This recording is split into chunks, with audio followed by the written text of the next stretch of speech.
We are going to, we're going to be recording this just so that you know. And then I'm going to start in about a minute.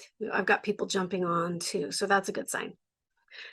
All right, a little bit of housekeeping. The members area on my website is now up and it's available. And here's what we're going to be doing. I'm going to continue to teach these classes, these live free classes, but then what we're going to do is every Tuesday after the classes at noon Central, that would be 11 Mountain Standard and 10 Pacific and 1 Eastern. So after this, about an hour after this class, then we're going to go into a deep dive and we're going to do some deeper levels of healing, probably around some of the similar energies as what we talk about in our classes. But I want it to be more geared to you guys personally. If you want to participate in that, you definitely can do that. They will be almost like live healing sessions. I don't know how many people are going to join those right away out of the get-go.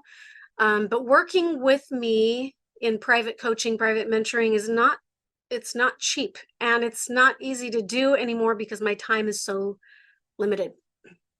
So what I thought I could do that would be, I think, the next best option and a really good option is to open up a members area on my website. So if you go to my website, the link's everywhere. You've got emails to it. It's over on Facebook. You can find me over there.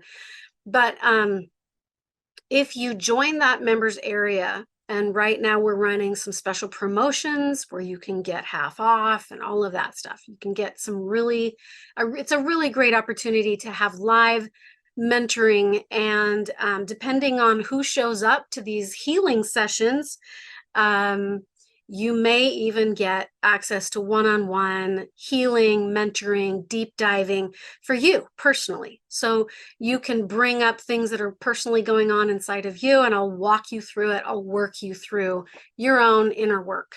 Now, that's going to be in a group setting. But again, like I said, I don't know how many people are going to join that members area. Regular price is roughly about $30 to $40. I think it's $39 or something a month. If we join the membership, that includes the group healing. Correct.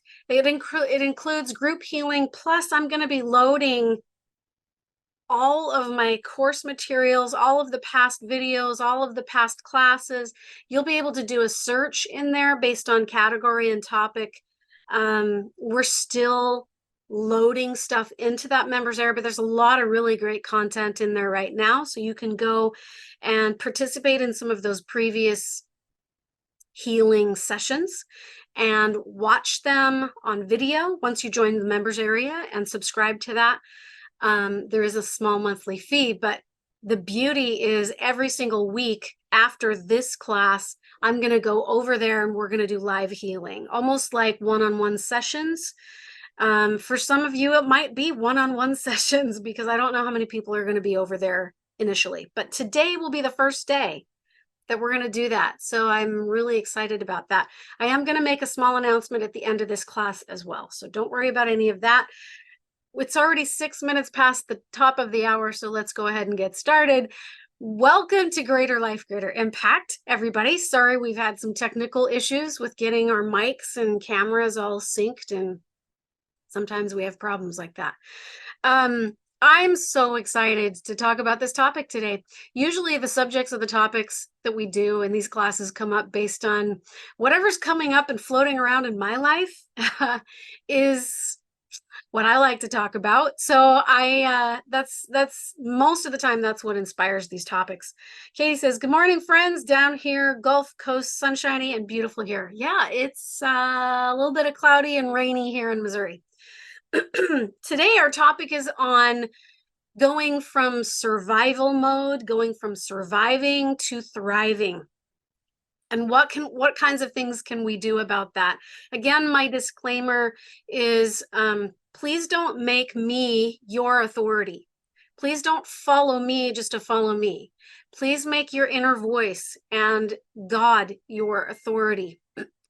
I'm just here as a vessel. I'm here as a willing participant to bring up these topics and to have discussion around them, and hopefully to help to give you some tools that can help you navigate through them. But please don't see me as any kind of authority in your life. Take what you hear from these classes, take what you learn from these classes, and go check in. Check into your own inner GPS. Check into your own voice of God, whatever that is for you. Okay, so going from survival to thriving. I follow this a little bit. I don't, for some of you guys are a lot better at astrology than me. And you can tell me all the different things that are going on in the heavens. I do know we're coming through a major eclipse portal right now, and a lot of people are getting wrecked emotionally, mentally, spiritually, physically. Lots of people feeling overwhelmed, lots of people feeling all the pains of the past coming to the surface, feeling very vulnerable and raw and overwhelmed and like you're being squeezed through a funnel. And I am no different. I'm feeling all the feels too, just like you are. I had an opportunity to have a really wonderful conversation with two very dear choice friends of mine just a couple of nights ago.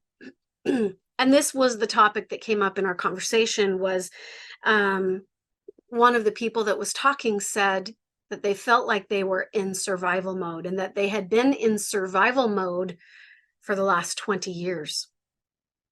And how exhausting and draining and overwhelming that has been for them to run the rat race, to pay all the bills on time, to make sure all the people's needs are being met, to take care of the children, to work a full-time or more job. You know, some of us get sucked into that societal rat race, what I like to refer to as prison. These are all prison systems. And there's a lot of different prison systems on the planet right now seeking to get you distracted and to put you into overwhelm mode and into not enough mode. Here we work these 40, 50-hour weeks at our jobs, barely enough to scrape by to buy food so that we can survive. And you know, and it's more than just our work jobs, it's our family life, it's homes are you know, starter homes that used to be a few, you know, several $1,000s are now it's $1 million to buy a basic home in some parts of the country. And how are young married couples affording to do that when our wages really aren't going up? And so it's getting harder and harder and harder to run the rat race and to be in survival. And we get sucked into that survival system. We get sucked into these systems that run us to the ground. And we think that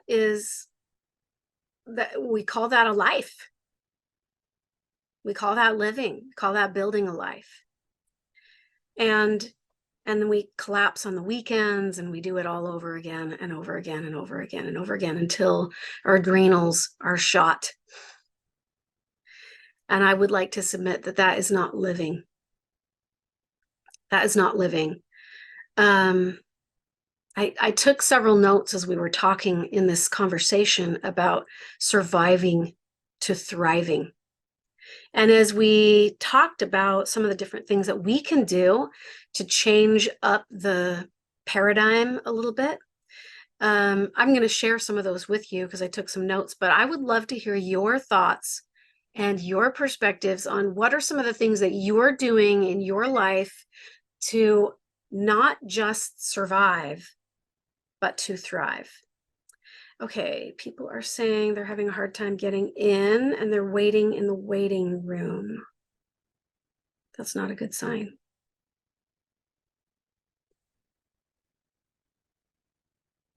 I fixed that by getting out and coming back in. Okay, hold on. Let me text her really quick.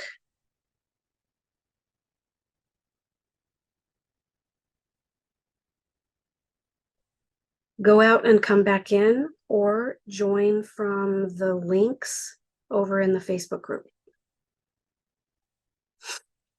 Okay, not sure what that's about, but we'll get that fixed. Okay, so I put together a list of about 10 different things that we had talked about, maybe that can help us go from just surviving just to thriving. Something interesting that came out of that conversation was we were talking about death, and she said to me, you know, Janet, I'm not afraid of dying. I've never been afraid of dying. To me, dying is the release. I'm afraid to live. It's the living that's the hard part. Dying is easy. And I thought about that, and I just thought, you know, I wonder how many other people out there are feeling some of the same feelings. I'm not afraid of dying either. I've had brushes with death and pop out of the body moments, and I've had those things, and many of you have had those things, and you know that that process can be beautiful, wonderful, and peaceful. It's the living that sometimes is the hard part. So in that conversation, a wise person said to me, to master time is to unlock eternity. And I think that's a profound statement. And I think you can flip that around, even the reversal. To unlock eternity is to become the master of time, because time doesn't really exist in the eternal aspects of reality. Many people would say that the adversary or Satan or you know, the dark forces that kind of rule this planet, they're the ones that that want you distracted. They're the ones that want you overwhelmed, working 9 to 5 or longer hours just to barely be able to put bread on the table. They want you overthinking. They want you overdoing. They want you trapped in the system. And it's really easy to get trapped in the system unless you refuse to be trapped by these systems. I hear people saying things like, I need to, I have to, I've got to, there's no other choice. Have to pay the bills, I have to take care of the kids, I have to clean the house, I have to I have to go to church, I have to do all these things. And very few of those things are have tos or got tos. So I would love for us to maybe even just be willing to change our vocabulary from I have to, I have no choice. That's prison talk. I would love for us to be able to open up the prison doors, the prison cell, because we all have the key, and say, I choose to, I get to, and not just even I want to, but I choose to. Minnie says, when I have a great attitude, I think it's attitude, attitude about our lack, we seem to have more. The little that we have stretches farther. Yeah, when you change your attitude even, and we could add that to the list. I have about 10 things that I'm going to go through. If you guys have more that you want to add, please feel free to interject, unmute your mics or your cameras, or type something into the chat and add to the conversation, because I would love that. So how do we break this survival pattern loop? How do we unlock the prison doors? How do we pull the key out of our pocket and open that door so that we can be set free and thrive in our life rather than just survive? The first thing that I came up with that came out of this conversation 2 nights ago was disconnect from certain things. You got to change something up. So you got to disconnect from the hamster wheel. You have to get off the wheel for a little moment, take a break, take a breather. Maybe you need a vacation. Maybe you need to exercise. Maybe you need to eliminate some non-necessary things from your life. Someone says, unplug the TV. Yeah, put your phone away, turn your phone off, go for a walk, be out in nature. That's one of the things that I learned when I stayed with Anne. Unplug your phone, go on a walk, be out in nature. Disconnect from the rat race, from the hamster wheel. Change something in order to stop that cycle. Something has to change. So unplug from one thing like the TV or the social media or the internet and replug back into yourself. Reconnect here and disconnect from all that out there. That's probably one of the biggest things I think we can do. Number two, you could make a plan. You could make a plan to start disciplining yourself a little bit better with weeding out the not wasted time, but the way you engage in the world on social media and your phone and your computer and your television, and change it up a little bit. So make a plan for yourself where you can make those changes. My good friend Nick that was in that conversation with me said, sweat more in training, bleed less in battle, in war. It's a Chinese proverb. Sweat more in training, bleed less in war.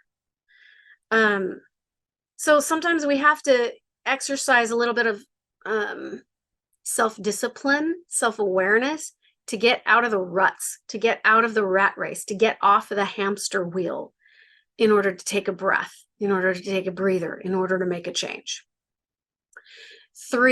Number three, change your scenery. If you don't like what it feels like to stand next to the edge of a cliff and look down at the rocks and the waves and the impending doom, don't stand there. Go stand somewhere else. There's probably a beautiful meadow and a tree back behind you. You could easily go stand by that and feel different. Change your environment. That is number three. Number four, stop resisting. Have you ever noticed the nature of water? Have you ever noticed that when you jump off of a diving board and you dive head first into the diving board, into the pool of water down below, that you don't just crack open your skull when you hit the water? That the water flows around you. It moves. It moves and flows around you and around things. But yet it's interesting too, because water goes wherever it wants to go. And once it decides where it wants to go, the path of least resistance, you can't stop it. In fact, even tiny little drips of water will erode mountains. Think about that. Stop resisting and start flowing into the places that you want to flow into. What is it that you would like to have, be, or do? And start flowing in those directions and stop resisting everything that's coming to you in your life or that has been on your plate for the last 20 years. Start flowing. Number five. Number five, if you guys think of any, please type them into the chat or unmute your microphone. Okay. Number five, change your concept of time.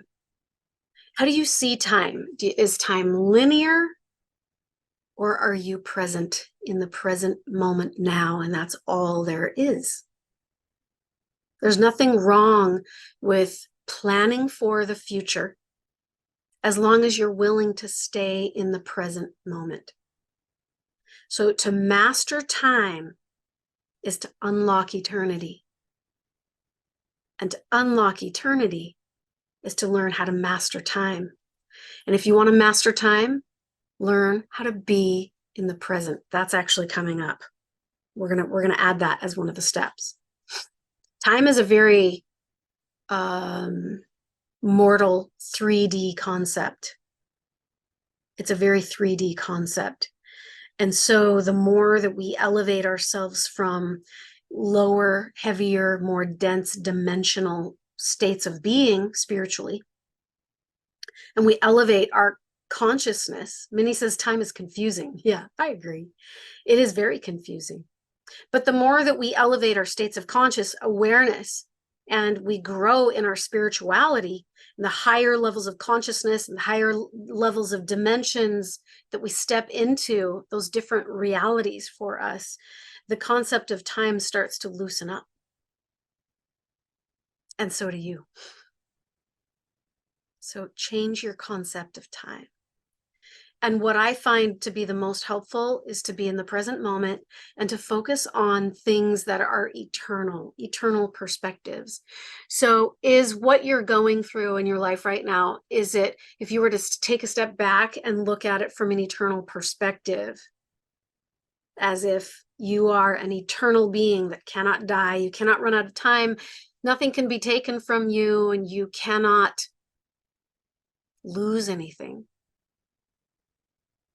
How does that change your perspective of time and your life? Okay, number 6, to go from surviving to thriving. Number 6, take some breaks, for heaven's sakes. Get off the hamster wheel for a little bit so that you can breathe, do inner work, do some self-care, take a vacation. Casey says, time is a limiting belief. So true. The concept of time is something that keeps you locked in your prison cell.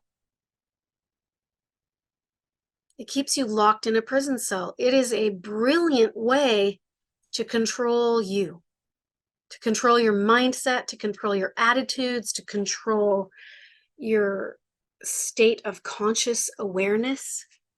If time doesn't really exist and you're an eternal being, what the heck do you have to worry about? Nothing. And think about this. Think about this. When you think about being caught up in the rat race and these prison systems that we have, you know, think about when God created the earth. God created the earth to support you, to be your home, to be your shelter, to provide food. And yet we think the only way to have a home and shelter and food is to buy $1 million home, shop at Costco, and pay the light bill. All things that you really don't need in the grand scheme of things. This earth can provide very well for you if you understand her.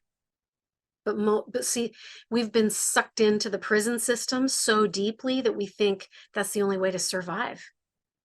And it isn't. People have survived on this planet without a job, without $1 million home, and without Costco for centuries. They've learned to live off of what the earth can provide.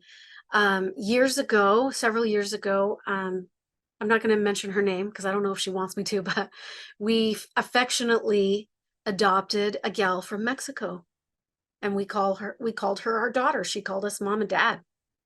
We took her in and helped her to get on her feet. She was living out of her car and walking, 4 miles to work every day and 4 miles back every day in the snow, in high heels, because she likes her high heels. Anyway, long story short, that girl knew how to survive. She was living out of her car and it didn't even faze her. Anne says, if you can't take a vacation, you can create that same energy by using your imagination. We are powerful beings and can create the life we want within. Ah, boom, mic drop. Casey also said, time equals ego. Mic drop again. You guys, profound. Thank you for contributing. Thank you for your insights. Yeah, take a vacation in your mind. Your brain can't tell the difference between you sitting in the sand on a beach and you imagining yourself sitting in the sand on the beach. Your body cannot tell the difference. Your subconscious cannot tell the difference. So create that in your mind. Create the little vacations and take vacations often. That leads us to number 6, take breaks. When I think about the rat race, when I think about being caught up in the survival mode in the rat race, one of the things that came out in our conversation was NASCAR, car races. They don't just go and go and go and go and go and go and go until the car just breaks down and dies and the tires blow and they run out of gas on the track. They take pit stops, whether they need them or not. They're scheduled.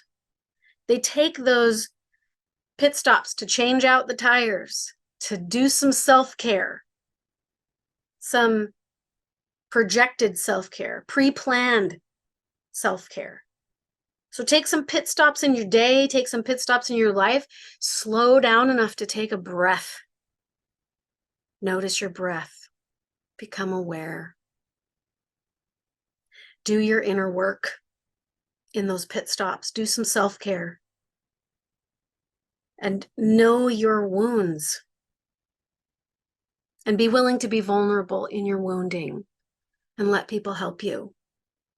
You notice that when the NASCAR driver pulls in for the pit stop, he doesn't get out and change his own tires.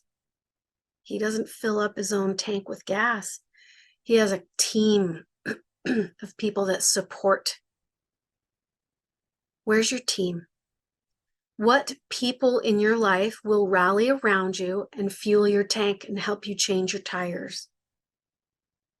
And if you don't have that, find it. There are plenty of people on the planet willing to love you and care about you. But it starts in here first. You have to do the inner work first and care about you first. Then those people will show up. Number 7, be in the now. Learn to be in the present moment now. Learn to be aware of your body. Learn to be aware of what's going on in your brain. Learn to be aware of the thoughts that are spinning and spinning and spinning around and around and around. Learn to have the self-discipline enough to say, I don't want to run that story anymore. That's not a story that I want running around and around and around in my mind anymore. I don't want that anymore. I'm letting that go. Be in the present moment. Slow down. Be still. Do your inner work. I think self-awareness is a big part of this. And if you're going to develop self-awareness, I think our sovereignty series from this year has been we've talked about some amazing things this year. And if you haven't watched any of the replays from our sovereignty series, this is episode, I think, 38. It's either 37 or 38. But if you have not watched any of our previous videos on self-awareness and sovereignty, please go do that and start developing some of those attributes in you. You know, it's one thing to have knowledge. It's a whole, not knowledge. I'm going to call it data, information. It's one thing to read and study and hear information. It's a whole different thing to have knowledge. And what turns information into knowledge is experimentation. So when you get information that comes through from God, from your higher self, from your spirit, from the spirit, when you start getting those promptings and the nudges and you start reading and learning about things, step in, experience it, and turn that data into knowledge and then wisdom. Minnie says, dang, I like that. Yeah. Okay. Self-awareness. So when you're in survival mode, stop, look, listen, look for the clues that you're up in your head too much. Look for the clues that you're swirling around in chaos. Look for, and what does that feel like? Look for the clues in your body. What messages is your body, what cues is your body giving you? And pay attention to that.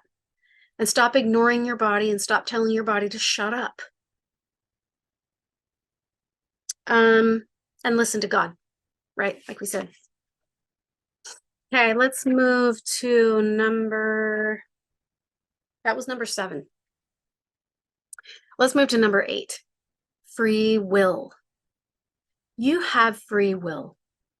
You get to decide what stories run around and swirl around and spin and cycle in your brain over and over and over every day. Are you addicted to your chaos?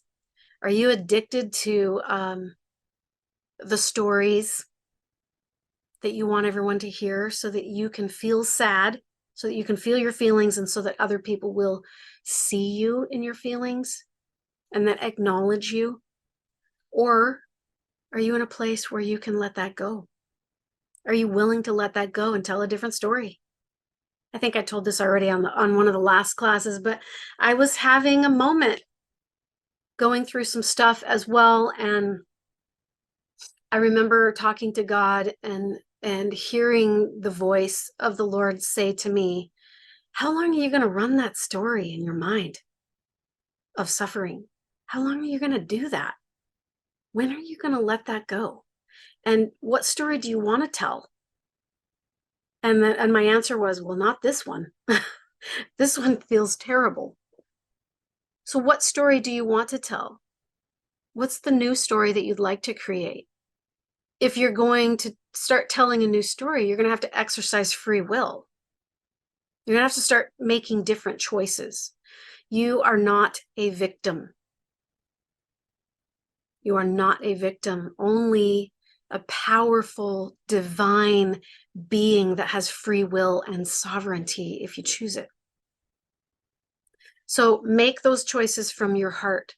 Make those choices based on what you're getting in here and from God.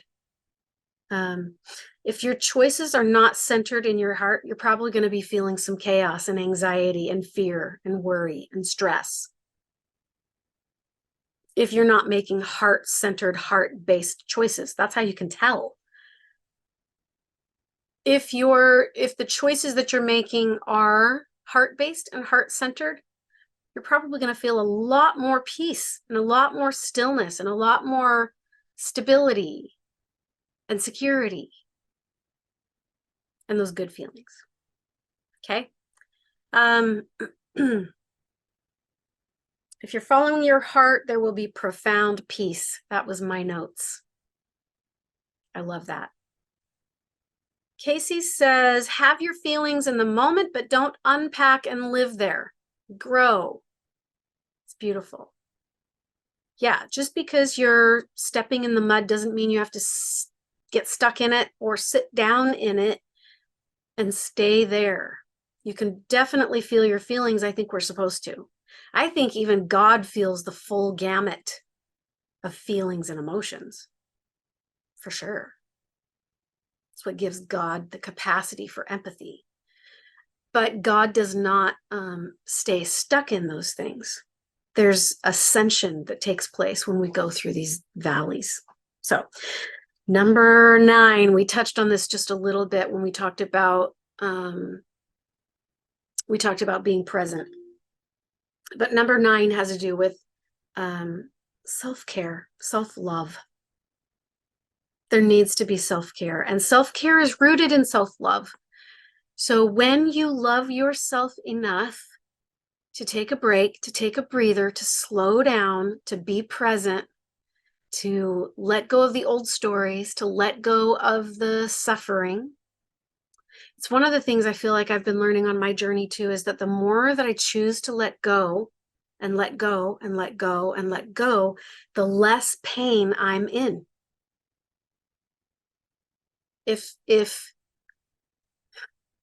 family members or beloved friends or people in my life turn against me and don't see me the same way or see me in the way that I would like for them to see me, I can sit in the energy of that for a very long time and suffer.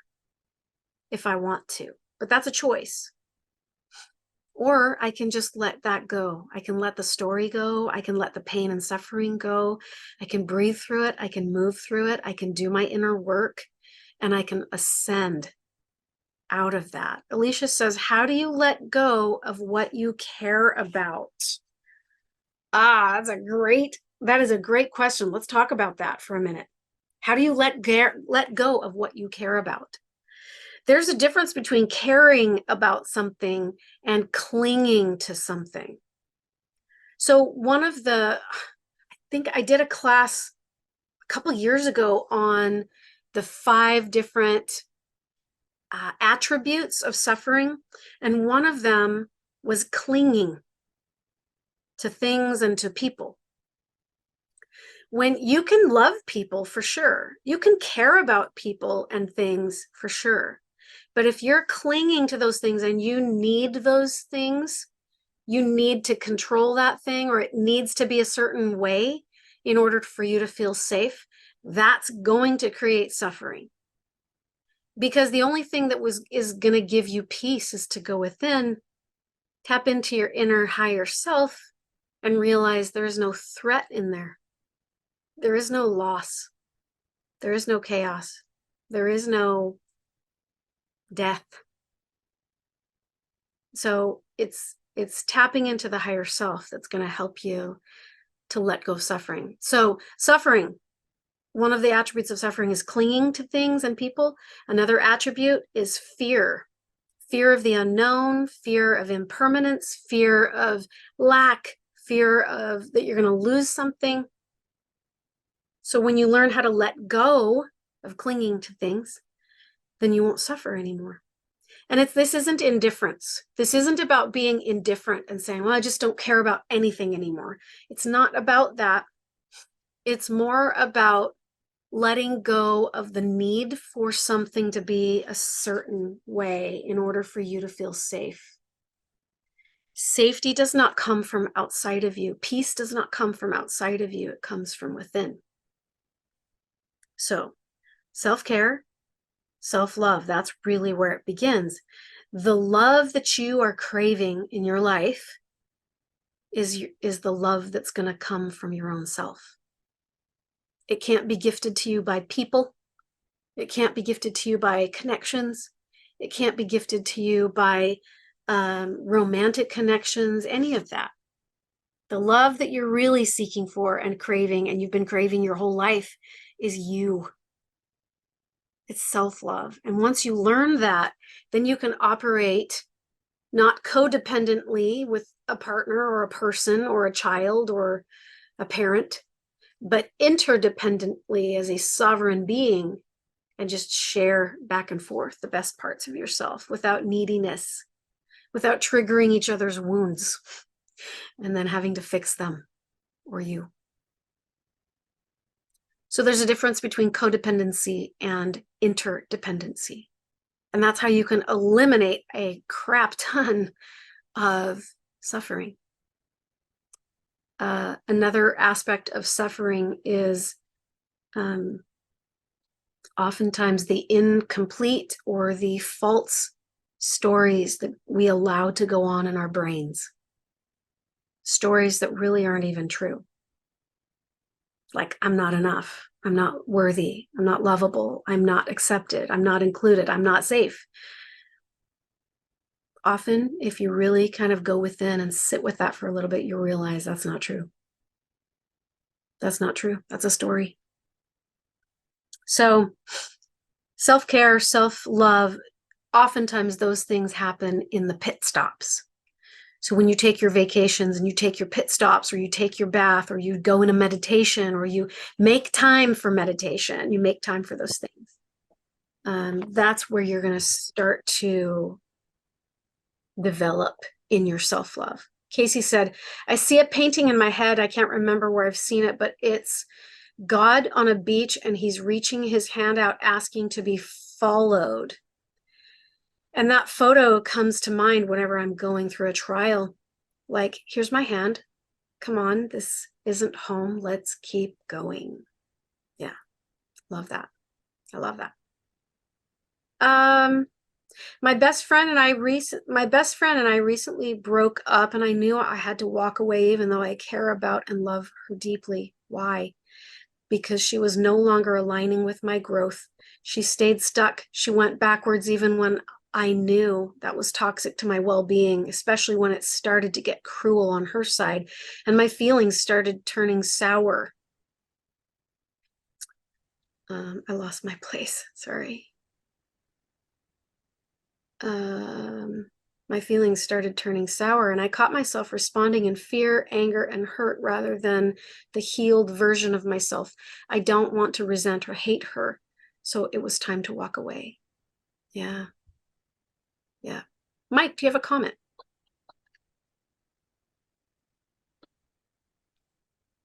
I'm guessing that's a no. I just saw that your microphone was unmuted. Katie says, I have to visualize literally handing things I love to Jesus and giving God control of the things that I wanted to cling to. If it's a person, knowing that God loves that person more than you and is in control of that person's journey, he doesn't need my help. He needs me to keep my eyes on him in my heart, the Christ within, which is love and peace. Let go and let God is legit. Love that. Really wise words. Very wise words. Thank you. Okay, let's move on to number 10. This is the last one that I had. You guys might have others. I think it's really important for us to be vulnerable. It's really difficult to do because nobody wants to be exposed. Nobody wants the world to see inside of their bleeding heart. I don't want my wounds to be out in the open. I don't know of too many people that do want that, but oftentimes standing in a place of vulnerability is the way that we release and heal and let go. We have to first acknowledge what's going on inside of ourselves, but then on top of that, let other people see it. And that's hard. It's hard to let other people see that you're not perfect and that you do make mistakes, maybe not mistakes, but that you have weakness, moments of weakness, that you have emotions, that you're a real, live, living human being. That's not easy to do.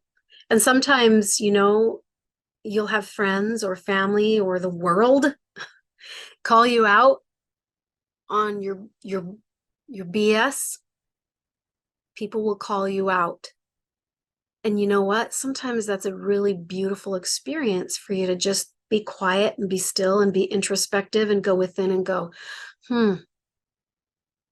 what can I learn from that? What can I take from that? Go ahead, Mike, go ahead and unmute yourself. Sorry, earlier I'm working, so my phone was in my pocket. But since you just totally hit on that topic about sometimes when people call you out and stuff, and I know for you and some of your close friends recently, people have said some hurtful things about you guys. And I had the same exact thing happen to me last Monday. And boy, tell you what, it hurt. Like the person might as well just took a knife and stabbed me in the heart because it was to not only have it brought to my attention, but also to read through the comments of other people that were like feeding into, and I would say 90% of the stuff that was said was false. But the beautiful thing, like, it was absolutely the most beautiful thing that's ever happened to me because it was like, you know what? For about 5 hours, it hurt and it hurt deeply. And then I was like, you know what? I could care less what that person has to say about me. And then also, I'm grateful that those people want to judge me off of this comment because I don't want to waste my time in this life associating with those people. And it's truly like I have had so much happen in the last week that is solidified like everything you taught over the last year. I mean, it truly is so beautiful, and I just truly like am so grateful for the opportunity that I have to, and it's tough living in this world, I want to say, with the knowledge that we have. Because for one, we just want to reach out to everybody around us and put our arms around their neck and be like, come on, just listen, like you're making life so difficult on yourself. You've just got to, and especially working at this drug and alcohol treatment center, like I am literally on the verge of quitting because I'm like, I can't do this. Like, I just can't. Like, it's a struggle to watch people struggle when in reality, like, if you just surrender a little bit, life is completely different. So, thank you for the knowledge that you've given me and everybody else in the group. Like, I mean, everybody's comments are just phenomenal, and it's such a beautiful thing. So, thank you. Yeah, thank you. And thank you for your comments. They're beautiful too. I would agree. This is a very highly ascended group of people. I find it's a huge privilege to rub shoulders with all of you that come on here. Casey says, Mike, you are not quitting. You're doing something you've dreamed of, sir. Yes. Yeah, I love what you said about, sometimes when we have to face our biggest fears, like oftentimes our biggest fear, at least mine, this is my perspective, right, is people rejecting me, people that I care about in my close inner circles, from family to friends to loved ones, thinking something of me that maybe isn't true or isn't accurate or isn't whatever I want them to think of me, right? And so to have, like you said, we did have, myself and some others had some really terrible, nasty things said about us on the internet. And in hindsight, now I look back on that, I think, what a beautiful gift that was, because now I can stand in a place of, come at me. I don't care. Like, my name's already been slung through the mud. I don't have fear of that anymore. People have already shamed me, shunned me, shushed me, walked away from me, because maybe they either don't believe what I say, or they don't understand what I say, or they're not in a place where they can even accept what I say or what I do. And that's fine. Not everybody's going to be in alignment with where you're at. It's totally fine. And so in that regard, they will probably shame you. They're going to get triggered by you. They're going to say terrible things about you. But, I can honestly say I'm in a place now where I just don't give a rip about what people say about me anymore. I do care about friends and family members, but even with that, I've learned that I can even let that go if I have to let it go. And it's not that I have to shun them or walk away from them. It's just the letting go part of letting go of what I think it needs to look like.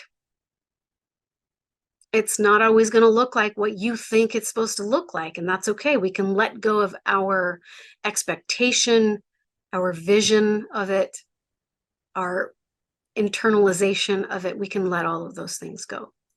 So, Janet, may I say something? yeah. And I apologize, I don't have the ability to raise my hand. So listening to all of that, what a wonderful share from the gentleman that just shared. And I was just thinking that, well, first of all, when we're vulnerable and we can just open up, it is so freeing.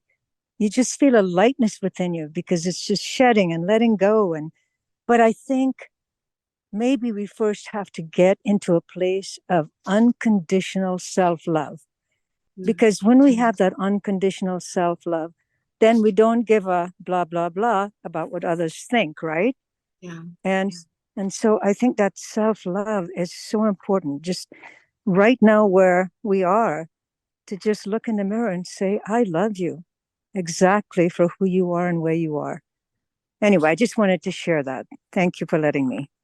Thank you for sharing it. That's something that I've learned from you and through you. And I know you have you exemplify that. I know you have high levels of self-love, and it's not self-centered, it's centered Right. in self. Ah, that's a beautiful way to put it. Yes. Thank you. Yeah. Yeah.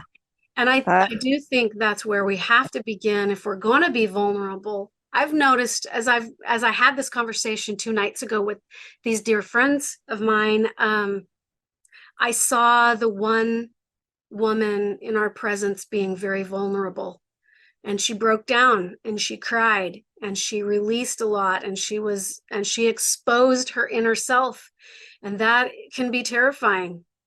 But there's nothing more genuinely humanly attractive than a person who's willing to be vulnerable in your presence, and to let out what's in there, and to just be. It's not something that I don't even think I've mastered that in my life. It's something that I would love to develop more, because I think it's a godly attribute. But yes, I think that self-love is very key for us being in a place of vulnerability. And when you're able to be vulnerable and crack open your heart and let your heart be open to others, it's highly attractive. I think of all the times when people have been vulnerable around me, how much I love them on a way deeper level than I ever loved them before, when they were just a filter, putting on a show, putting on the face, putting on the, right? And to some degree, that's what you get from me in these classes. I'm putting on this filter. You don't really get to see me raw and real every week. I don't know, that might come, who knows? Go ahead, Mike, you have a comment. So to touch on what you just said and to feed on when you become vulnerable, authentic, and that is absolutely attractive, because like your frequency just skyrockets, and the energy that you put off, because you legitimately you walk around and it's like you don't care what anybody thinks about you. And that's not cockiness. That is absolutely, like, that's the epitome of self-love, is being so in tune with your heart that it's like you can say what you want about me, but that was Mike 5 years, not me today. So keep that person around, because that's not, or whatnot, and so you're absolutely right. It is the most sexiest thing on the world to see somebody that can stand in the mirror and be like, I love that person. I don't care that I said a cuss word yesterday, or like I did something that so and so over here tells me I'm not supposed to do. But you know what? At the end of the day, God still loves me, and that's the only person that I truly care about. And that's, like, at the end of the day, ain't nobody on this earth, last time I checked, we're all sinners, that's going to tell me what I'm doing is right or wrong. That's only God can tell me that. And that man speaks to me on the daily. Yes. Yes. And what's interesting too is often how you think people see you, how you think people are judging you, is often the way that you're judging yourself. It's not really even, it may not even be a truth that people are being that harsh towards you. Yeah, someone says, thank you, Anne. Love that. True to your God-given identity. I call that Godfidence. That's awesome. Thanks, Katie. Anne says, love this gentleman. Yeah. Thank you guys for all of your contributions. I just find it amazing that we're all kind of working through some of these similar things together, and we can definitely lean on each other and learn from each other. The last thing that I wanted to share in regards to being vulnerable and having that self-love is, if you were to stand in front of a mirror and look at your higher self, so the perfected godly being deep inside of yourself, what would that part of you, how would that version of you give you advice, what would they say to you if they were looking at your mortal 3D survival rat race hamster wheel life? What would that version, your highest self that is eternal and infinite, that doesn't know time, that doesn't know lack, that doesn't know death, that doesn't know threat, what would that version of you say to you? And what would the advice be? And, you know, maybe if you kind of pondered on that and meditated on that a little bit, it might be interesting to see what you could journal out of that and see what comes to you. And then take your own advice. Take your own advice. I would dare say we can do that when we tap into our higher selves. We can also tap into the godly realm and take the advice of God and the gods, those who are there to support us and guide us. I'm sure they have powerful, wonderful, intelligent pieces of information and advice to give and to share. So those were my 10 things of things that we can possibly plug into or disconnect from that will help us to go from this survival mode. We don't have to live our life in chaos. We really don't. You could live out of your car if you had to. And even then, if you didn't have a home, you wouldn't have bills to pay. You wouldn't have to worry about a Costco membership. You wouldn't have to worry about so many of the things that we worry about that overwhelm us. All for what? Survival. You could survive living under a tree if you had to. And Mother Earth will gently and lovingly provide for you, as she always has. So, I mean, just putting things into perspective, I think, is really helpful. Juliet said, it would be let go of your feelings of frustration and anger. Yeah. Let go of your feelings of frustration and anger. Yeah. Well, sometimes we do have to feel the feelings before we can be willing to let those things go. Thank you guys for being here.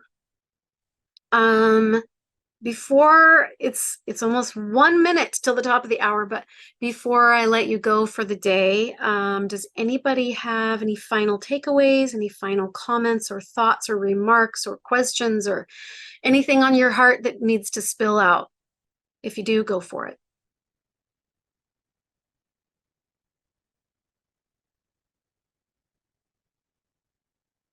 Nobody got any final takeaways, final thoughts?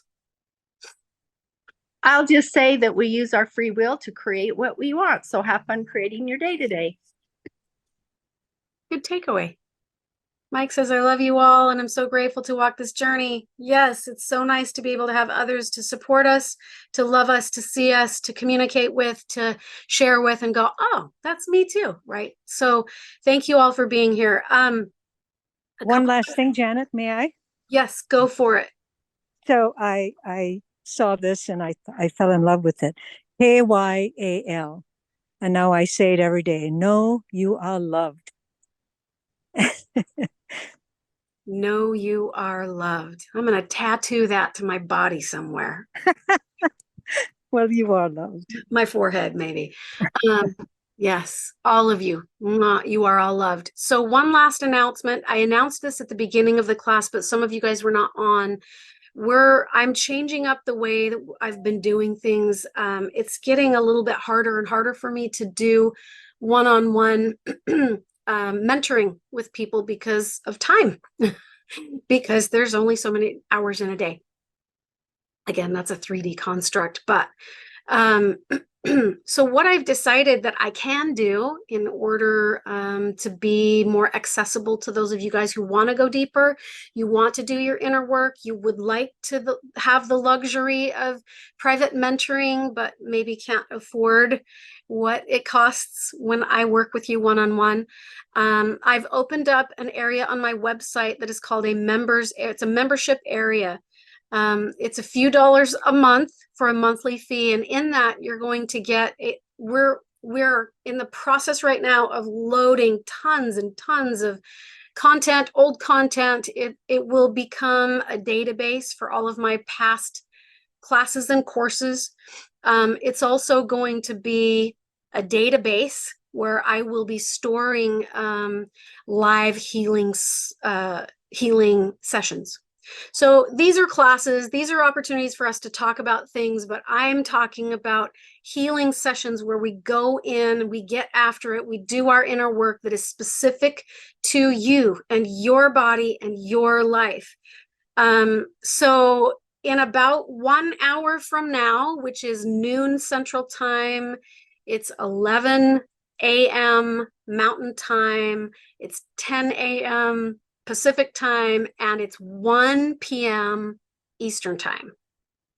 So in 1 more hour from now, I'm going to be opening up another Zoom thread. It's a different link than this one.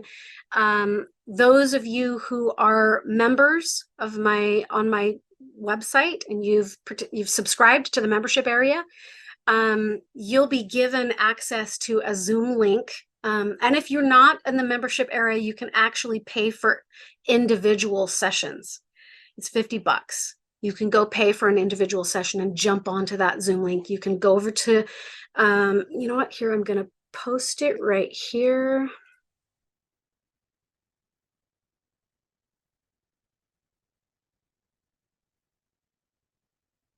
There we go. It's right, there's the link, and then I will post it in the replay. If you're watching this on YouTube, on my YouTube channel, it will be in the description of this video. You'll have the link to that. So just go over to my website, and you'll be able to join that members area and get access to the live healing. That's where we're going to go deep. That's where we're going to do your inner work. That's where we're going to get after. And you know, the first 3 or 4 people on to those sessions, I'm going to be working directly with those who really want to participate, with those who really have questions, with those who really want to go deeper into your own inner work and based on what's going on in your life personally. So I created that area so we could have a space where we can all get together and do our healing. And you know what? It's a lot cheaper than private mentoring, for sure. It's not necessarily one-on-one, but you're going to have access to all of the replays and the videos and some handouts and some really great content in there, as well as the weekly live healing sessions that I'll be doing every Tuesday. If that interests you, grab the link. It's in the chat, and I'll put it in the replay of this video over on YouTube. I hope you guys have a blessed rest of your day, and go be great. Go make it an awesome day because you chose for it to be. And know you are loved. Take care, everybody. Bye.